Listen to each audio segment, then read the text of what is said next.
চল বন্ধু, অনেকদিন হয়েছে কোথাও ঘুরতে গেছি, চল কোথাও ঘুরতে যাই। কোথায় যাবি?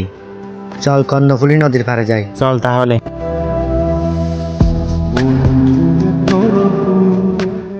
চল বন্ধু চল। ওকে আমাদের সাথে যাবে? তোর থেকে টাকা আছে? না বন্ধু, টাকা তো নাই। ওর মতো ফকির টকির এগুলোকে আমাদের সাথে নিস না। যা যা।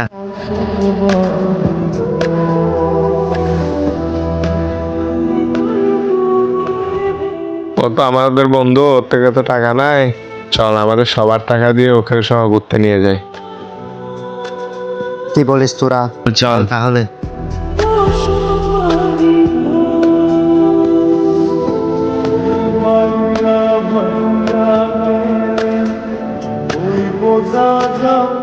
চল বন্ধু, তোর থেকে কোনো টাকা পয়সা লাগবে না। বন্ধু চল চল। আচ্ছা চল তাহলে।